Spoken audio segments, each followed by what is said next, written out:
Does like your microscope lens have anything to do with your camera lens? And does it have anything to do with your eye? Because like the lens of the microscope, it looks like so much like the lens that sometimes people put in their eye instead of glasses. What a great question. We have all kinds of lenses. There are microscope lenses. There are camera lenses. There are lenses in our eye. There are contact lenses we put on our eye.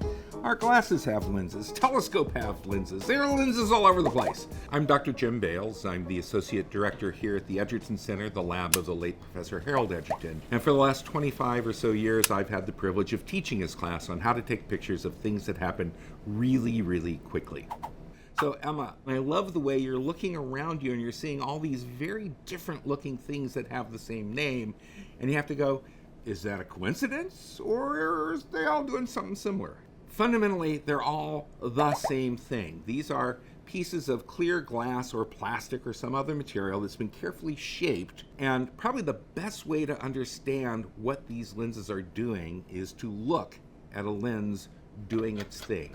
Here's a scene. In this case, it's this light with 5 big LEDs, and the point of the pentagon is pointed up. And what the lens does is amazing. The lens acts like a traffic cop, and it says, oh, you light rays, you came from over there. We're going to send you over here. Now, there's something really weird going on here, because the top pointed up, right? And here, there's the pentagon, it's pointed down. And you go, well, why aren't our pictures upside down? And the answer is our computers are smart enough to flip them right side up. Edgerton spent his graduate career looking at motors and studying motors, and he started mucking around with using strobe lights, electronic flashes, to try to capture what was going on with the motor.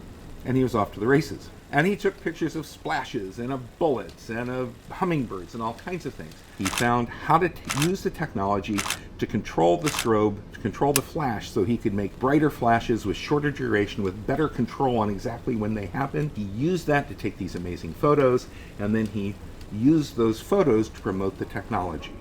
People have been working with lenses for centuries now, and yet people still find new and interesting and fun things to do with them. And so you may be the next one to do that. Stay curious.